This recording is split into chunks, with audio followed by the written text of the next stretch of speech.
Hey everybody, how's it going? And welcome to another MAMG Let's Play of the Bottom of the Well. So in the last video, we tried being a tough girl, which worked okay until I got squished. And then also we teamed up with Chess, and it didn't go the way I thought it was going to. I feel like I could have done that a little bit better, but I still feel like my initial playthrough, the first path that I went through, was a pretty good path.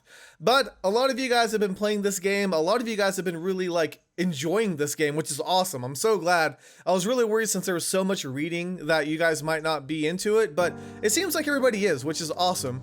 But I'm gonna try just toughing it out at home this time. The bombs are probably gonna kill me, but I want to see what happens if we just stay at home, because you can't predict, especially in an apocalypse situation in the dream scenario, we don't know what's gonna happen. So I've already done the first part where, you click through the first option. So this is the second time he asks you, what did you decide to do? So we're gonna go and just tough it out. We'll see what happens. I suppose I decided to stay home mostly because that's what the message was telling us to do. Is this the part where you start putting aluminum foil over the windows and prepare your bathtub for extended living? As if I even had the presence of that of mind to do that. I just listened to the man on the TV. He said, move, you and your family, to the centermost room in your house, preferably one without windows, preferably underground. Didn't your building have some kind of shelter? At least on this side of the pond, it feels like you can't walk down a block without stumbling over half a dozen bomb shelters. Sadly, no. We never got into the habit of getting bombed during our wars. We're the ones doing all the bombing. Anyway, bathroom it was then. Did you think to bring anything? Oh right, yes, I grabbed the biggest bag I had. A backpack. People always called it magic. Okay, so that's all the same. Alrighty, let's take the flashlight. I don't know if we'll need the map, but we'll need that, and we'll need food. You know what? The map's just going to take up another hand spot, and that's really not going to bother us at all. Okay, so food or a sleeping bag? Food or a sleeping bag? I think food. Food will help us last longer. So that's fine. I don't know what these slots are. I can't use those. Alright, so let's do it with this. Serious question. Why didn't you just bring your entire apartment with you into the bathroom? I mean, bed, every scrap of food, etc. First of all, I was kind of afraid the building would, collapse. I wanted to be ready to run, so I packed my bags in advance. Secondly, the truth was, I just didn't want to come to think of it. I'm sure I had tons of other useful things lying around that I just didn't want to bring along. Alright, so what happened? The end of the world. Come on, let's hear it. It took a lot longer for the bombs to begin falling than they said. I stayed online for as long as I could, with my laptop in the bathroom. Door closed, everything edible stacked around me. The news suggested that the US missile defense was working, and that it was shooting down the Russian missiles before they could land. But I guess sooner or later, our luck ran out. Go on. Well, first the electricity went. I remember being lit up by just my laptop screen. Before I had time to panic, there was this rumble? And then the plaster started raining down from the ceiling, and the toilet seat underneath me kind of started feeling oily? I don't know. I was in danger of sliding off of it. Jesus. I was completely terrified. There's nothing that can really prepare you for it. And that was just the first one. How many did they send your way? How should I know? After that first hit, the internet was down. The lights didn't come back on. But then, a few months later, there was another one. You know how you kind of count seconds between seeing the flash and hearing the thunder when there's lightning? Yeah? This felt like that. Shock after shock. And then counting the little white flakes dropping from the ceiling. Hoping and praying the next one wouldn't just obliterate you. Did it go on for long? I don't think so. After the third one, my laptop and phone both stopped working suddenly. EMP? EMP? Oh, what's that? Electromagnetic pulse. It's this secondary effect of a nuclear blast that knocks out electronics. Wait, how could you not know what that is? It's your dream, after all. That is kind of weird. Dream me definitely knows more things than real me does. Or did. How long did you stay in there? Well, the man on the TV said to monitor broadcasts until an all clear was given. or at least 24 hours. I brought my portable radio with me. The net went down, but the radio waves remained, at least for a while. Analog for the win. The broadcast stopped after a while, but not before reporting on wind patterns. There was going to be a lot of fallout raining down right outside my window, right around the 24-hour mark. Ooh, so not the best option. Well, I was pretty sure to get inside whether I wanted it to or not. The question was it worth waiting a little longer? Did you have enough food? I had enough to last me 24 hours at least. So, what was your decision? Okay, so there's ash rain going on over here. I stayed for as long as I could, 24 hours. 24 hours just like the man said. I made, well, not quite 24 hours? I waited the whole night and most of the morning, I think, but it got increasingly hard to figure out how much time had actually passed. Hope you brought some candles and a book. I brought my laptop, but yeah, that didn't work out. But I did have a copy of Gulliver's Travels in there. Oh, and Alice in Wonderland, of course. I didn't own any candles. Some English student I turned out to be. How archaic. Back to reading paper. Tisk tisk. Anyway, I sat on the toilet and read using the flashlight. It really did wonders to keep me distracted, and I had plenty of batteries. Wait. I have to ask. Are you telling me you sat through the night in real time? I told you. I had no idea I was dreaming. It was real. I'm awake, and I know it was a dream, but it's like I really experienced it. I get panicked just thinking about it. And I always thought lucid dreaming would be fun. Maybe if you have power, and I had none. Did you get peckish? After a while, luckily I had some food. Although I would have to eat it cold, of course, but it was food. It's not like I felt like having a pizza, but it was good to fill up my belly with something. Comfort eating. Funny. So, after you left the bathroom, what did you see? You know, it actually took me a little while to wrap my head around, that it was still my apartment. You see, all the windows had shattered, so everything was covered in shards. There were books and papers all over, blown around by the wind, I guess, and ash. Ash? Yes. I was in shock, like stepping into another world. I walked across debris, a glass crunching under my feet, to the window. Everything was gray, but I could see the morning sun through the clouds. It was snowing ash. That can't be good. Did the city stand?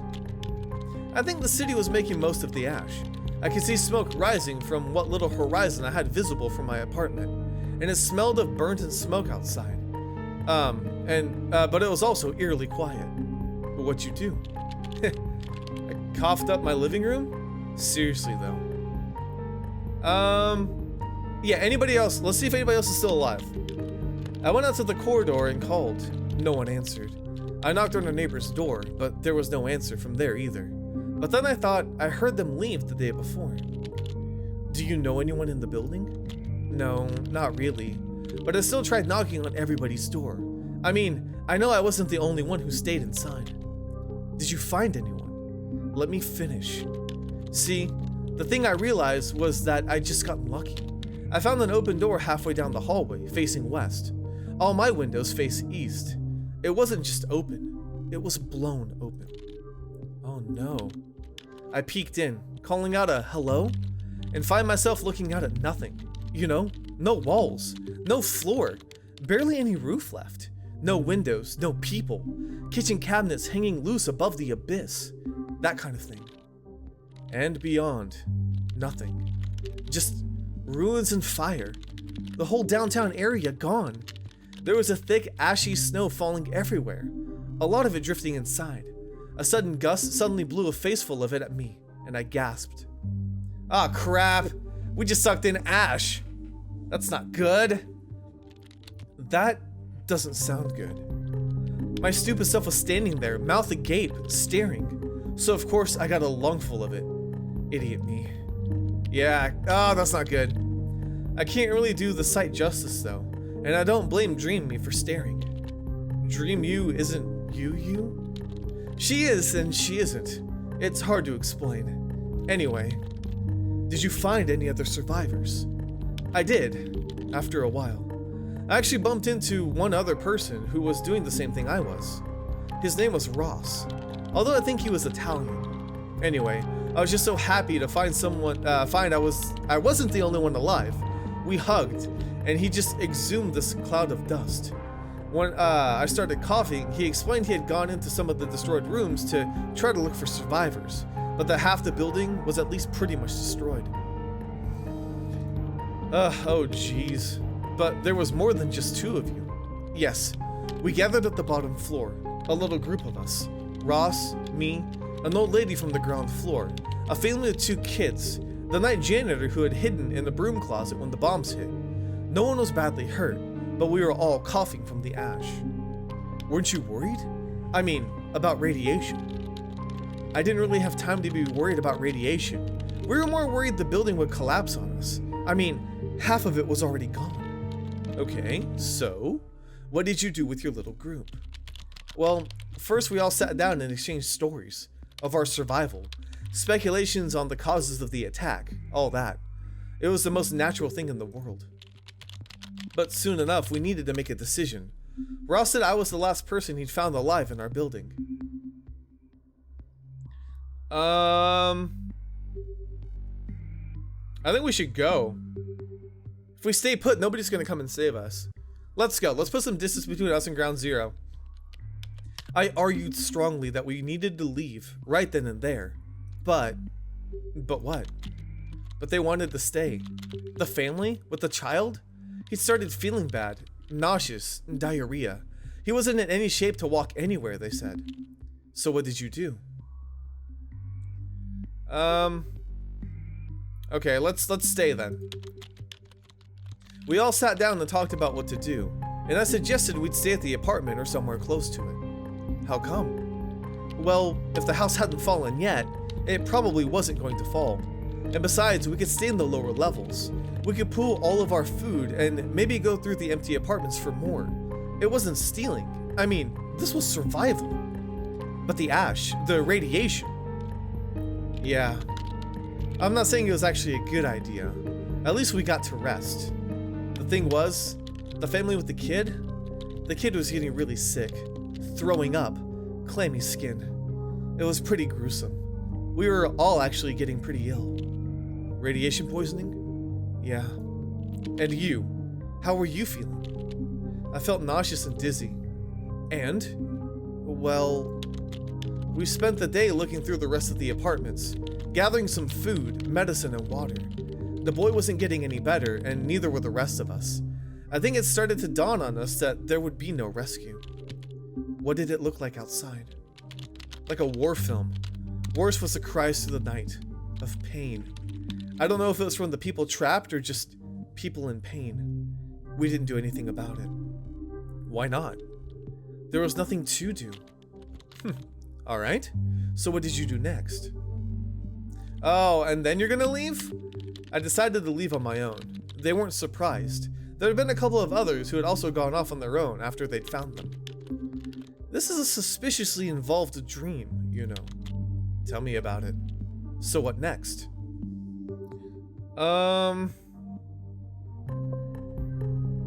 Safe spot? I wanted to move, but I wasn't prepared to travel far, not by myself.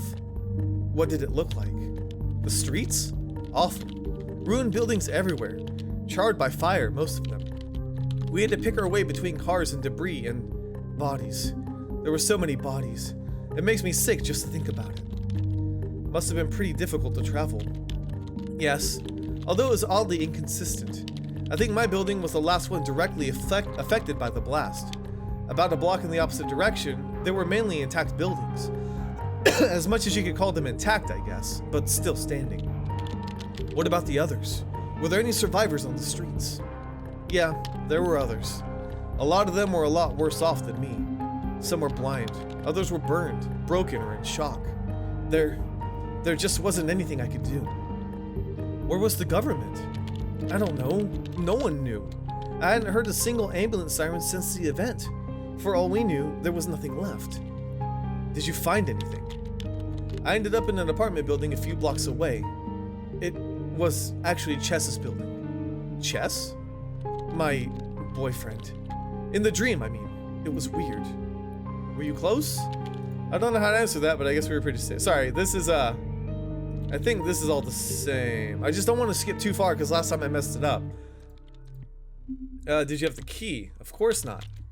But that didn't matter. When I got there, I found the door left open. He must have been in such a hurry, forgot to close it. Okay. So what you do? It was familiar to me. His apartment, I mean. Well, actually, I mean, when we met, we, say no more. Yours or mine, etc.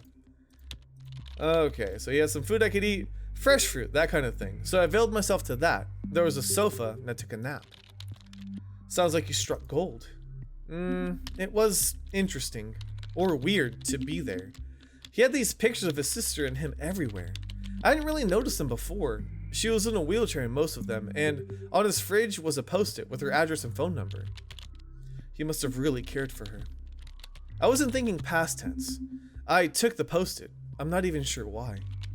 Anyway, I stayed overnight, but the truth was I was starting to feel ill. From the radiation? Yup. So what did you do? I stayed in that apartment for several days more, eating Chess's food and looking through all of his things. No diary, sadly, and he only had a desktop computer with no power. Was that wise? Staying there? No, but the truth was I really didn't have a choice. I realized I was too weak to travel. The ash rain turned black sludge outside the window. I tried to keep the ash and the wet out, but at first I thought I was just tired from the long night, the stress, seeing all the bodies. But it was something worse. I wouldn't wish it upon anyone. The nausea, the diarrhea. It didn't matter what I ate. It all come back up again. Soon, I was too weak to leave the sofa. This is when you woke up? I wish. I lingered. It was slow. Towards the end, I don't know how many days had passed, but many. Someone came through the door. In my delirium, I was dehydrated and in a fever. I thought it was Chess who'd come home from the store with my medicine. I called out. It wasn't Chess. No, or maybe it was. I couldn't see any longer. I know they ended me. I think it was a mercy killing more than anything else. You have an incredibly messed up subconscious. Oh, that's the end, huh? Oh, that sucks.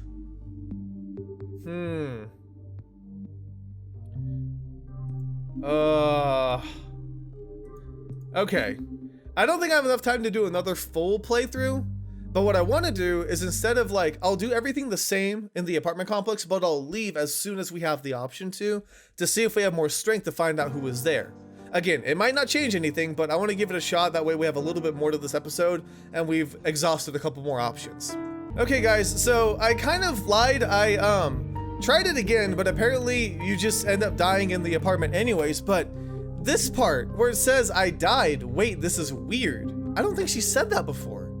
Huh, the dream? Yeah, really weird. You weren't kidding when you said it was lucid. No, it's more than that. I feel like I've done this before. Many times, and I keep getting the wrong end. You're having deja vu over a dream? Except the deja vu doesn't end right? Dude. Yeah, something like that. It's the sensation of knowing exactly what word or act or thought comes next, yet being unable to do anything about it. Until now. Until now? So like, you broke the deja vu just now? Usually when that happens to me, it just means the situation's over. Yeah, for a moment maybe, but no. I don't know. No, I'm still having it.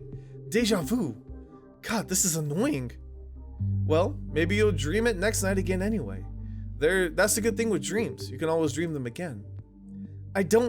You already said that. I think I'm going crazy. Oh. So maybe each ending, it adds a little bit more to the conversation. I didn't know that. I didn't realize that, so I'm sorry for skipping it. Because that's not what I meant to do. I was trying to edit out, like, you know, the repeat stuff, things that were going to be the same. But I don't know what I'm going to do now. Better prepared. It's in red now. Okay. I don't know what that means. Okay, well, I'm going to go ahead and leave this episode here. I'm sorry we didn't do another, like, playthrough of it. I did the, what I was going to say. But if you leave earlier, it doesn't change the outcome at all. Not at least from what I can tell. So, pretty much at this point, we've done everything possible, like at least that I could think of, besides the smaller increments. We've teamed up with Chess and it didn't work out too well. The Fallout shelter was the best chance of survival, and then we've also stayed in the apartment to look for survivors. So I'm not exactly sure exactly what I'm going to do next. I may do an episode where you guys can give me suggestions, or I may find out what you do to get the true ending, or just scramble around a little bit, but I don't want to overdo this game is what I'm really worried about. But anyways, if you guys enjoyed it, please check it out. It's a free game, you can get it on Steam, and it's a ton of fun. But for now, thank you guys so much for watching. Let me know if you enjoyed. I'll see you guys on the next MAMJ. Let's go. I wasn't having any of this. The door clearly said capacity 100 people. There's no way there were 100 people in there. So what you do? I push with all my might. She's stronger than I thought, and wilier too. She kicked out my foot and tried to force the door closed with a quick push, but I didn't fall for it. Wow. I guess all that future dream new gym time must have paid off. Yeah, one step then the next, and wham. She was stumbling backwards into the room behind me, and we were in. So she let me slip in, closing the door behind me with a bang. I just want to be like crazy mean. It's gonna be fun. Barely time to get my bearings. Okay, empty your bags. Okay, so if that's any different. Asked her who put her in charge. Holy crap, Alice. I didn't know you had it in you. I don't know. I was tired, stressed out of my mind.